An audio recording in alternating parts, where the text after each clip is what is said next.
November ಕ್ರಾಂತಿ twos, December ಕ್ರಾಂತಿ twos, Sankranti ಕ್ರಾಂತಿ ಬಹುತೇಕ ಟೂಸ್. ಕಾರಣ ಇಷ್ಟೇ, 2026 ಜನವರಿಯಲ್ಲಿ ಭಾರೀ ಬದಲಾವಣೆ ಆಗುತ್ತೆ, ಮಹತ್ವದ ಬೆಳವಣಿಗೆ ಆಗುತ್ತೆ ಅಂತ ಒಂದಷ್ಟು ನಿರೀಕ್ಷೆ ಇಟ್ಕೊಂಡಿದ್ರು ಕಾಂಗ್ರೆಸ್ಸಲ್ಲಿ. ಆದರೆ ಕಾಂಗ್ರೆಸ್ನ ನಾಯಕರು ರಾಹುಲ್ ಗಾಂಧಿಯವರು ವಿದೇಶ ಪ್ರವಾಸಕ್ಕೆ ಹೊರಡ್ತಿದ್ದಾರೆ. ಬಂದ ಮೇಲೆ ಮುಂದಿನ ಮಾತುಕತೆ. ಸೊ ಹಾಗಾಗಿ ಅಂಥದ್ದೇನೂ ಆಗಲ್ಲ. ಆದರೆ ಕೋಡಿಶ್ರೀ ಭವಿಷ್ಯವನ್ನು ನುಡಿದಿದ್ದಾರೆ. ನಾಯಕತ್ವ ಬದಲಾವಣೆ ಬಗ್ಗೆ ಒಂದಷ್ಟು ಕುತೂಹಲ ಮೂಡಿದೆ. ಕೋಡಿಶ್ರೀ ಹೇಳ್ಬಿಟ್ರೆ ಏನಾಗುತ್ತೆ ಅಂತಲ್ಲ, ಹೇಳಲಿಲ್ಲ ಅಂದರೆ ಏನೂ ಆಗುತ್ತೆ ಅಂತಲ್ಲ, ಬಟ್ ಸುಮ್ಮನೆ ಆ ಕಾಲಕ್ಕೆ ತಕ್ಕಂಗೆ ಒಂದು ಸ್ವಲ್ಪ ಕನೆಕ್ಟ್ ಆಗುತ್ತೆ. ಇದು ಸೇರಿದಂಗೆ ಒಂದಷ್ಟು ಸುದ್ದಿಗಳಿದೆ ಇವತ್ತಿನ ಪ್ರೈಮ್ ಟೈಮಲ್ಲಿ. ಕಡೆಯವರೆಗೆ ಈ ನ್ಯೂಸನ್ನು ನೋಡಿ. ಎಲ್ರಿಗೂ ಕೂಡ ಪ್ರೈಮ್ ಟೈಮ್ಗೆ ಸ್ವಾಗತ. ನಾನು ಶಿವಕುಮಾರ್. ರಾಜ್ಯ ಕಾಂಗ್ರೆಸ್ ಸರ್ಕಾರದಲ್ಲಿ ಭಾರಿ ಮಹತ್ವದ ಬದಲಾವಣೆ ಆಗುತ್ತೆ ಅಂತಿತ್ತು. ಯಾಕೆ? CWC ಮೀಟಿಂಗ್ ರಾಜ್ಯ ನಾಯಕರ ಪಾಲಿಗೆ ಭಾರಿ ನಿರಾಸೆಯನ್ನು ಮೂಡಿಸಿದೆ. ಇಲ್ಲೇನೋ ಆಗುತ್ತೆ, ಚೇಂಜಸ್ ಆಗುತ್ತೆ, ಪುನರ್ವಿಂಗಡಣೆ ಆಗ್ಬೋದು ಸಚಿವ ಸಂಪುಟ, ಅಥವಾ ಪುನರ್ರಚನೆ ಆಗ್ಬೋದು, ಅಥವಾ CM ಬದಲಾವಣೆ ಆಗ್ಬೋದು ಅನ್ನೋದಿತ್ತು. ಆದರೆ ಸಂಪುಟ ಪುನರ್ರಚನೆ ಹಾಗೆ CM ಬದಲಾವಣೆ ಈ ಎರಡೂ ವಿಚಾರಕ್ಕೆ ತಾತ್ಕಾಲಿಕ ತೆರೆ ಬಿದ್ದಂತೆ ಆಗಿದೆ. ಕಾಂಗ್ರೆಸ್ ಕಾರ್ಯಕಾರಿಣಿ ಸಭೆ ಹಿನ್ನೆಲೆ CM ಸಿದ್ದರಾಮಯ್ಯ ದೆಹಲಿಗೆ ತೆರಳಿದ್ರು. ಸಭೆಯಲ್ಲಿ ಭಾಗಿಯಾದ ಬಳಿಕ ಹೈಕಮಾಂಡ್ ನಾಯಕರ ಜೊತೆಗೆ ಪ್ರತ್ಯೇಕ ಸಭೆ ನಡೆಯುವ ಸಾಧ್ಯತೆಗಳ ನಿರೀಕ್ಷೆ ಇತ್ತು. ಆದರೆ ಹೈಕಮಾಂಡ್ ನಾಯಕರು ಸಿಗಲಿಲ್ಲ. ಈ ಹಿನ್ನೆಲೆ ರಾಜ್ಯದ ವಿದ್ಯಮಾನಗಳ ಬಗ್ಗೆ ಚರ್ಚೆ ನಡೆಸದೆ ಬೆಂಗಳೂರಿಗೆ ವಾಪಸ್ಸಾಗಿದ್ದಾರೆ. ನಾಳೆಯಿಂದ ಅಂದರೆ ಜನವರಿ 8ರವರೆಗೂ ರಾಹುಲ್ ಗಾಂಧಿ ವಿದೇಶ ಪ್ರವಾಸಕ್ಕೆ ತೆರಳುತ್ತಾ ಇದ್ದಾರೆ. ಹೀಗಾಗಿ ಜನವರಿ 9ರ ಬಳಿಕವಷ್ಟೇ ಎಲ್ಲ ಚರ್ಚೆಗಳು ಶುರುವಾಗಲಿದೆ. ರಾಹುಲ್ ಗಾಂಧಿ ಇಂಡಿಯಾಗಿಂತ ವಿದೇಶದಲ್ಲೇ ಜಾಸ್ತಿ ಇರ್ತಾರೆ. ಇನ್ನು ಜನವರಿ 15ರ ಬಳಿಕ ಮತ್ತೆ ಸಭೆ ಇದೆ. ಹೌದು, ಜನವರಿ 15ರ ಬಳಿಕ ರಾಜ್ಯದಲ್ಲಿ ಕ್ಷಿಪ್ರ ಬೆಳವಣಿಗೆಗಳು ನಡೀತವೆ ಅಂತ ಮತ್ತೊಂದಷ್ಟು ಜನ ಅನ್ಕೊಂಡಿದ್ದಾರೆ. ಈ ಕಾರಣಕ್ಕೆ CM ಸಿದ್ದರಾಮಯ್ಯ ಮತ್ತು DK ಶಿವಕುಮಾರ್ ಬಣಗಳು ದೆಹಲಿಗೆ ಭೇಟಿ ನೀಡತಕ್ಕಂಥ ಸಾಧ್ಯತೆ ಇದೆ. ಆಫ್ಟರ್ ಸಂಕ್ರಾಂತಿ ರಾಹುಲ್ ಗಾಂಧಿ ಫಾರಿನ್ ಟೂರ್ನಿಂದ ವಾಪಸ್ಸಾದ ಬಳಿಕ ಮತ್ತೆ ದೆಹಲಿ ದಂಡಯಾತ್ರೆ ಸಾಧ್ಯತೆ ಇದೆ. ಇವರೆಲ್ಲರೂ ಅಲ್ಲಿಗೆ ಹೋಗ್ತಾರೆ.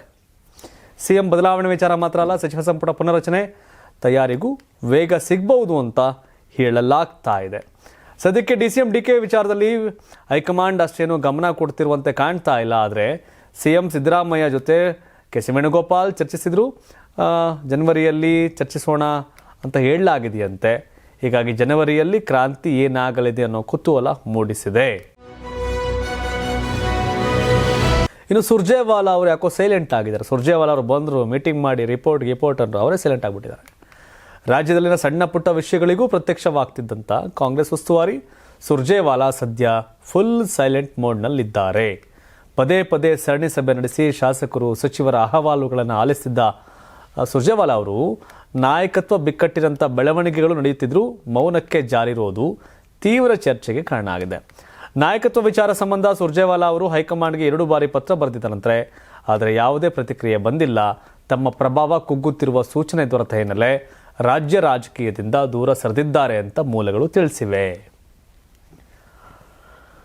ಕಾಂಗ್ರೆಸ್ ಹೈಕಮಾಂಡ್ ಕೆಲವೊಂದು ಟೈಮು ಇತ್ಯರ್ಥ ಮಾಡಬೇಕು ಅಂತೇನಿಲ್ಲ, ಇತ್ಯರ್ಥ ಮಾಡದೇ ಸಮಸ್ಯೆಗಳು ಸುಮ್ಮನಾಗ್ಬಿಡ್ತವೆ ಅಂತ. ಇವ್ರಿಗೆ ಸಾಕಾಗಿ ಅಯ್ಯೋ ಇವ್ರು ನಮ್ಮ ಮಾತನ್ನೇ ಕೇಳಿಸ್ಕೊಳ್ಳಲ್ಲ ಅಂತ ಸುಮ್ಮನಾಗ್ಬಿಡ್ತಾರೆ ಅಂತ ಅಂದ್ಕೊಂಡಿದ್ದಾರೆ. ಬಟ್ CM ಬದಲಾವಣೆಯ ಚರ್ಚೆ, ಸಂಪುಟ ಪುನರ್ರಚನೆಯ ಚರ್ಚೆಯಾಗಿಯೇ ಉಳಿದಿದೆ. ಸೊ ಇದಾದ ತಕ್ಷಣ ಏನೋ ಮಹತ್ವದ ಬದಲಾವಣೆ ಆಗ್ಬಿಡುತ್ತೆ ಅಂತೇನಿಲ್ಲ. ಇನ್ನು ಮತ್ತೊಂದು ಕಡೆ ಪರಮೇಶ್ವರ್ ಟೀಮ್ ಒಂದೆಡೆ ಸಿದ್ದರಾಮಯ್ಯ DK ಶಿವಕುಮಾರ್ ನಡುವೆ CM ಕುರ್ಚಿಗಾಗಿ ಜಟಾಪಟಿ ನಡೀತಾ ಇದ್ದರೆ ಈ ಮಧ್ಯೆ ದಲಿತ CM ಕೂಗು ಜೋರಾಗಿದೆ. ಡಾಕ್ಟರ್ G ಪರಮೇಶ್ವರ್ ಅವರಿಗೆ CM ಸ್ಥಾನ ನೀಡುವಂತೆ ಆಗ್ರಹಿಸಿ ನಡೀತಿದ್ದಂಥ ಪ್ರತಿಭಟನೆಗಳು ದೆಹಲಿಯನ್ನ ತಲುಪಿವೆ. CM ಬದಲಾವಣೆ ಮಾಡೋದಾದರೆ ಪರಮೇಶ್ವರ್ ಅವರಿಗೆ ಅವಕಾಶ ನೀಡಬೇಕು ಅಂತ ಆಗ್ರಹಿಸಿ ಅಂಬೇಡ್ಕರ್ ದಲಿತ ಸೇವಾ ಸಮಿತಿ ಪ್ರತಿಭಟನೆಗೆ ಮುಂದಾಗಿತ್ತು. ACC ಕಚೇರಿ ಇರುವ ಇಂದಿರಾ ಭವನದ ಎದುರು ತುಮಕೂರು ಮೂಲದ ಕೆಲವು ಕಾಂಗ್ರೆಸ್ ನಾಯಕರು, ದಲಿತ ಸಮಿತಿ ಸದಸ್ಯರು ಸಾಂಕೇತಿಕ ಪ್ರತಿಭಟನೆ ನಡೆಸಿದ್ದಾರೆ.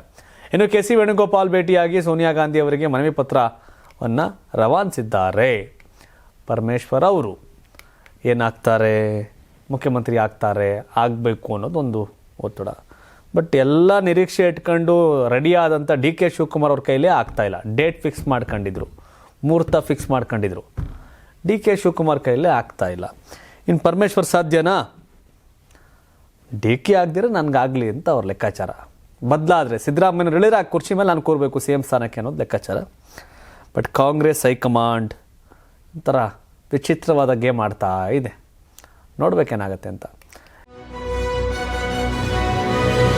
ಈ ಗ್ಯಾಪಲ್ಲಿ ರಾಜಕಾರಣಿಗಳ ಸರ್ಕಸ್ ಆಯಿತು. ಈಗ ಸ್ವಾಮೀಜಿಗಳ ಹೇಳಿಕೆಗಳು, ಕೋಡಿಶ್ರೀಗಳು ಇದುವರೆಗೂ ಒಂದಷ್ಟು ಹೇಳವು ಆಗಿದೆ, ಒಂದಷ್ಟು ಸುಳ್ಳಾಗಿದೆ. ಕೋಡಿಶ್ರೀ ಹೇಳಿದಂಥ ವಿಷಯ, ಹಿಂದೆ ನರೇಂದ್ರ ಮೋದಿಯವ್ರ ಬಗ್ಗೆ ಹೇಳಿದಂಥ ವಿಷಯಗಳು ಸುಳ್ಳಾಗಿದೆ. ಬಟ್ ಅವರಲ್ಲಿ ಒಂದು 10ರಲ್ಲಿ ಒಂದು 7-8 ಪಾಸ್ ಆಗ್ತವೆ. ಹಾಗಾಗಿ ಇನ್ನೊಂದು ಭವಿಷ್ಯವನ್ನು ನುಡಿದವ್ರೆ. ಏನದು? ಹಾಲು ಮತ ಸಮಾಜದವರಿಂದ ಅಧಿಕಾರ ಕಿತ್ತುಕೊಳ್ಳುವುದು ಅಷ್ಟು ಸುಲಭವಲ್ಲ, ಭಾರೀ ಕಷ್ಟ ಎಂದಿದ್ದಾರೆ.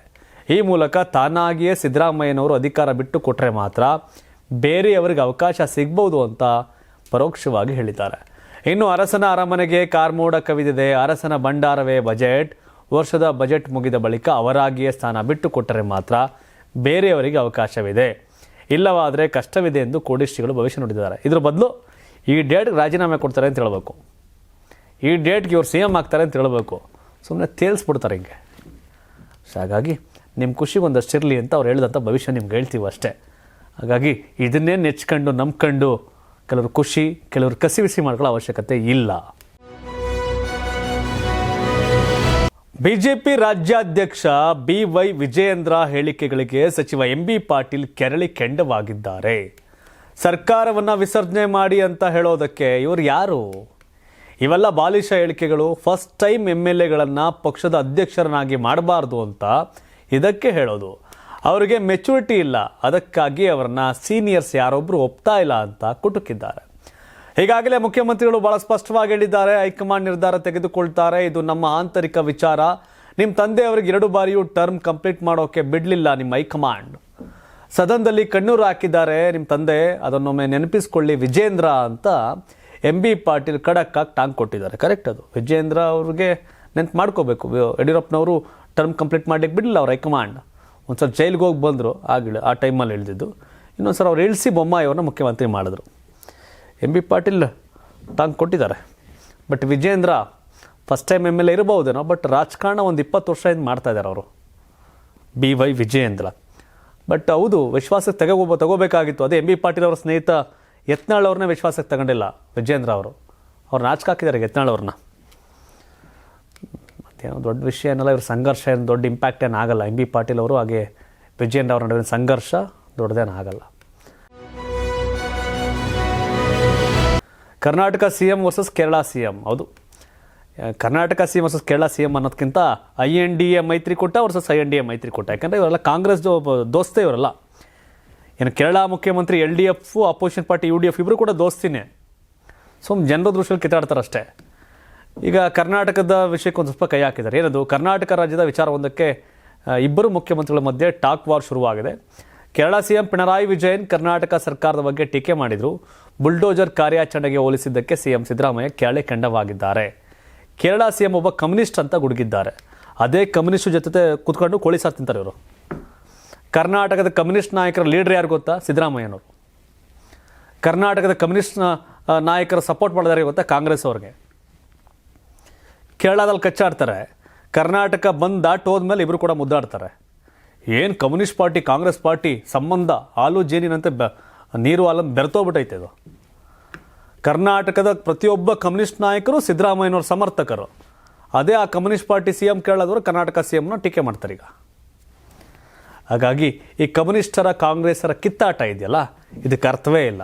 ಯಾಕೆ ಹಿಂಗೆ ಮಾಡಿದ್ರು? ಅವ್ರು LDF UDF ಕಿತ್ತಾಡ್ಕೊಂಡು ಲೋಕಲ್ ಬಾಡಿ LDF ಸೋಲ್ತು, UDF ಗೆಲ್ತು. ಇದೊಂದಿದು ಏನಾಗಿತ್ತು? ಕೋಗಿಲು ಲೇಔಟಲ್ಲಿ, ಬೆಂಗಳೂರು ಕೋಗಿಲು ಲೇಔಟಲ್ಲಿ 2021-22ರಿಂದ ಅನಧಿಕೃತವಾಗಿ ಮನೆಗಳನ್ನು ಕಟ್ಟಿಕೊಂಡು ವಾಸ ಮಾಡ್ತಿದ್ರು. ಅವರಿಗೆ ನೋಟಿಸ್ ಕೊಟ್ಟು ತೆರವು ಮಾಡಬೇಕು ಅಂತ ಹೇಳಿದೆವು. ಅವರು ನಮ್ಮ ಮಾತು ಕೇಳಲಿಲ್ಲ. ಹೀಗಾಗಿ ತೆರವು ಕಾರ್ಯಾಚರಣೆ ನಡೆಸಿ ಜಾಗವನ್ನು ಖಾಲಿ ಮಾಡಿಸಿದ್ದಾರೆ. ಮಾನವೀಯತೆಯ ದೃಷ್ಟಿಯಿಂದ ಅವರಿಗೆ ಬೇರೆ ಕಡೆ ಮನೆ ಕಟ್ಟಿಕೊಳ್ಳಲು ಜಾಗ ಕೊಡ್ತೇವೆ ಅಂತ ಸಿದ್ದರಾಮಯ್ಯ ಹೇಳಿದ್ದಾರೆ. ಸೊ ಹಾಗಾಗಿ ನರೇಂದ್ರ ಮೋದಿಯನ್ನು ಸೋಲ್ಸೋಕೆ LDF UDF ಕಮ್ಯುನಿಸ್ಟ್ ಕಾಂಗ್ರೆಸ್ ಒಂದಾಗ್ತಾರೆ. ಸಿದ್ದರಾಮಯ್ಯ ಕೈ ಕುಲ್ತಾರೆ, ಆಲಿಂಗನ ಮಾಡ್ತಾರೆ. ನಮ್ಮ ನಾಯಕ ರಾಹುಲ್ ಗಾಂಧಿ ಅಂತಾರೆ, ಅದು ಇದೇ ಪಿಣರಾಯಿ ವಿಜಯನ್. ನಮ್ಮ ದೋಸ್ತ್ ಅಂತಾರೆ ಯಾರನ್ನ? ಕಮ್ಯುನಿಸ್ಟ್ ಪಾರ್ಟಿಯವ್ರನ್ನ, ಸಿದ್ದರಾಮಯ್ಯನವರು. ತಮಿಳುನಾಡಿನ ಸ್ಟಾಲಿನ ದೋಸ್ತ್ ಅಂತಾರೆ. ಮೇಕೆದಾಟು ನೀರು ಅಂದಾಗ ಸ್ಟಾಲಿನ್ಗೆ ನೀವು ಹೇಳಿ ಅಂತ ಮೋದಿಗೆ ಹೇಳ್ತಾರೆ. ಅದ್ರ ಬದ್ದು ಇವರೇ ಫೋನ್ ಮಾಡಿ ಸ್ಟಾಲಿನ್ಗೆ ಮೇಕೆದಾಟು ಕಟ್ಕೊಂಡು ಬಿಟ್ಬಿಡಿ ದೋಸ್ತ್ ಅನ್ಬೇಕು. ಆಗಲ್ವಲ್ಲ. ಕೇರಳ ಜೊತೆ ಕಿತ್ತಾಟ. ಇವಾಗ ಕಮ್ಯುನಿಸ್ಟ್ ಸಿ ಎಮ್ ಅವರು ಅಂತ. ಅದೇ ಕಮ್ಯುನಿಸ್ಟ್ ಸಿ ಎಮ್ ಜೊತೆ ಕೂತ್ಕೊಂಡು ಕೋಡೆ ಬಲೆ ತಿಂತೀರಿ, ಊಟ ಮಾಡ್ತೀರಿ. INDA ಮೈತ್ರಿಕೂಟ ಸುಭದ್ರವಾಗಿದೆ, ಮೋದಿನ ಉರುಳಿಸ್ತೀವಿ ಅಂತೀರಿ. ಜನ ಡ್ರಾಮಾಗಳನ್ನ ನೋಡ್ತಿರ್ತಾರೆ ಏನು ಅಂತ. ಯಾಕೆ ಈ ವಿಷಯ ಹೇಳ್ತಾ ಇದ್ದೀನಿ ಅಂದರೆ, ನರೇಂದ್ರ ಮೋದಿಯನ್ನು ಸೋಲಿಸಬೇಕಾದ್ರೆ ಇವೆಲ್ಲ ಅಣ್ಣ ತಮ್ಮದಿರು, ಕಮ್ಯುನಿಸ್ಟ್ ಪಾರ್ಟಿ, ಕಾಂಗ್ರೆಸ್ ಪಾರ್ಟಿ. ಈಗ ಅಲ್ಲೆಲ್ಲ ಮನೆ ಉಳಿಸುವಂತ ತಕ್ಷಣ LDF ಬುಡಕಿಗೆ ಬೆಂಕಿ ಬೀಳ್ತಾ ಇದೆ. ಕೇರಳ ನೆಕ್ಸ್ಟ್ ಎಲೆಕ್ಷನ್ಸ್ ಇದೆ. ಕೇರಳದಲ್ಲಿ LDF ಕಾಂಗ್ರೆಸ್ಗೆ ಬೈಬೇಕು, UDF LDFಗೆ ಬೈಬೇಕು. ರಾಷ್ಟ್ರ ಮಟ್ಟ ಬಂದಾಗ ಇವರೆಲ್ಲ ದೋಸ್ತ್ಗಳು. ಹಾಗಾಗಿ ರಾಜಕಾರಣವೇ ಅಸಹ್ಯ ಅನ್ಸುತ್ತೆ ಒಂದೊಂದು ಸಾರಿ. ಏನು ಡ್ರಾಮಾ ಮಾಡ್ತಾರಪ್ಪ ಇವರೆಲ್ಲ ಅಂತ. ರಾಜಕೀಯ ಗಿಮಿಕ್ ಬೇಡ.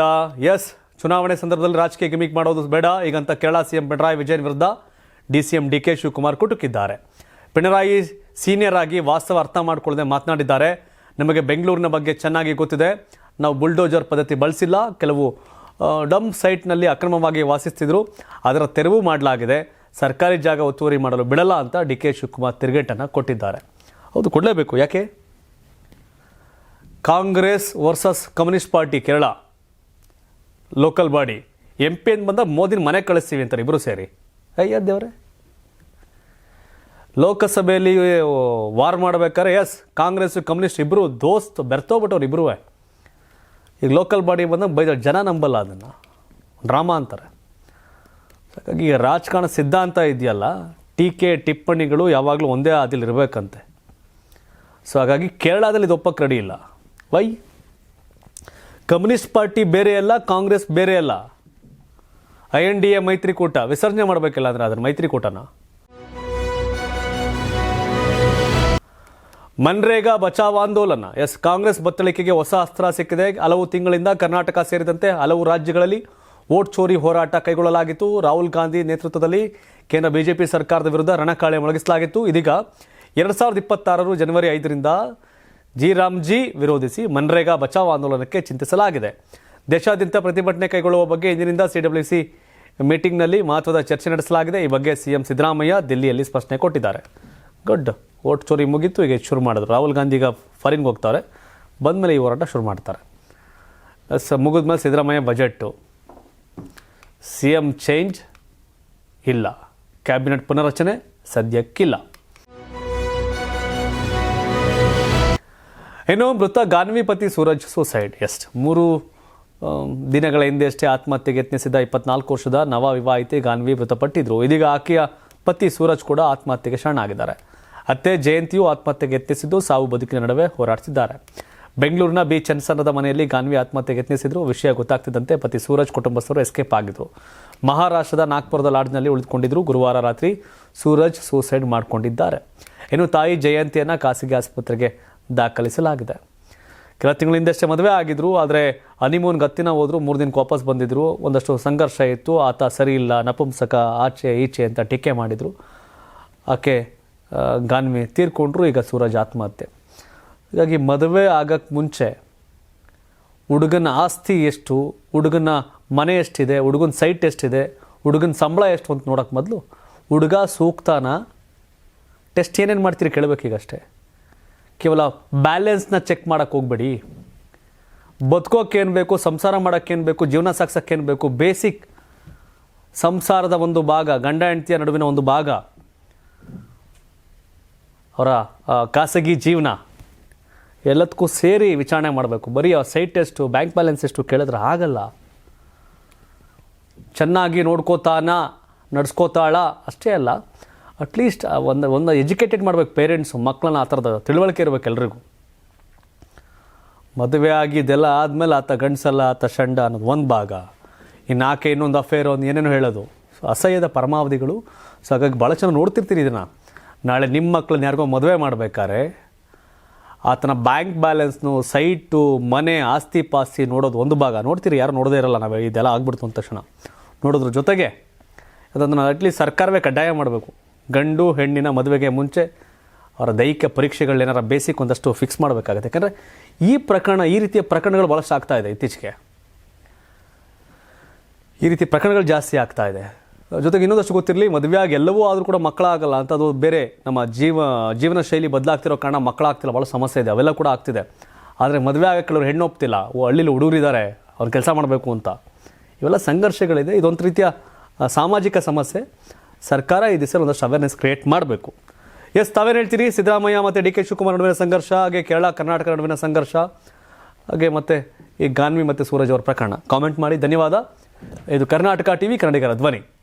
ಸಪ್ತಗಿರಿ NPS ಯೂನಿವರ್ಸಿಟಿ ಅರ್ಪಿಸುವ ನಂದನ ಪ್ಯಾಲೇಸ್ ಸಹ ಪ್ರಾಯೋಜಕತ್ವದಲ್ಲಿ ಕರ್ನಾಟಕ ಟಿವಿ ಮತ್ತು ಆಟ್6 ವತಿಯಿಂದ ಸಂಕ್ರಾಂತಿ ಹಬ್ಬದ ಪ್ರಯುಕ್ತ ರಾಜ್ಯ ಮಟ್ಟದ ರಂಗೋಲಿ ಸ್ಪರ್ಧೆ, ಬೆಂಗಳೂರು ಸೇರಿದಂತೆ ರಾಜ್ಯದ ಹಲವೆಡೆ ಸ್ಪರ್ಧೆಯಲ್ಲಿ ಭಾಗಿಯಾಗಿ ಆಕರ್ಷಕ ಬಹುಮಾನ ಗೆಲ್ಲಿ. ಹೆಸರು ನೋಂದಾಯಿಸಲು ಕರೆ ಮಾಡಿ 9113549531. ತಾಲೂಕು, ಜಿಲ್ಲಾ ಮಟ್ಟ ಹಾಗೂ ಬೆಂಗಳೂರಿನಲ್ಲಿ ಏರಿಯಾವಾರು ಸಂಕ್ರಾಂತಿ ರಂಗೋಲಿ ಸ್ಪರ್ಧೆ. ಅರ್ಹತಾ ಸುತ್ತಿನಿಂದ ಗ್ರ್ಯಾಂಡ್ ಫಿನಾಲೆ ತನಕ ಪ್ರತಿ ಹಂತದಲ್ಲೂ ನಗದು ಬಹುಮಾನ. ಅರ್ಹತಾ ಸುತ್ತಿನ ಮೊದಲ ಬಹುಮಾನ 5,000 ರೂಪಾಯಿ. ಅರ್ಹತಾ ಸುತ್ತಿನ ದ್ವಿತೀಯ ಬಹುಮಾನ 3,000 ರೂಪಾಯಿ. ಅರ್ಹತಾ ಸುತ್ತಿನ ತೃತೀಯ ಬಹುಮಾನ 2,000 ರೂಪಾಯಿ. ಫಿನಾಲೆಯ ಮೊದಲ ಬಹುಮಾನ 30,000 ರೂಪಾಯಿ. ಫಿನಾಲೆಯ ದ್ವಿತೀಯ ಬಹುಮಾನ 20,000 ರೂಪಾಯಿ.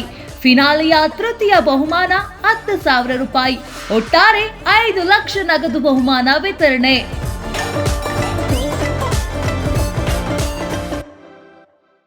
ಯಾರಾಗ್ತಾರೆ MLA ಅಭ್ಯರ್ಥಿ 2028 ಶೀಘ್ರದಲ್ಲೇ. ಪ್ರತಿದಿನ ಒಂದೊಂದು ಕ್ಷೇತ್ರದ ಟಿಕೆಟ್ ಆಕಾಂಕ್ಷಿಗಳ ಸಂಪೂರ್ಣ ಮಾಹಿತಿ ಪೊಲಿಟಿಕಲ್ ಜರ್ನಲಿಸ್ಟ್ KM ಶಿವಕುಮಾರ್ ಅವರಿಂದ. ಕರ್ನಾಟಕದ ನಂಬರ್ 1 ಡಿಜಿಟಲ್ ಮೀಡಿಯಾ ನಿಮ್ಮ ನೆಚ್ಚಿನ ಕರ್ನಾಟಕ ಟಿವಿಯಲ್ಲಿ ಮಾತ್ರ.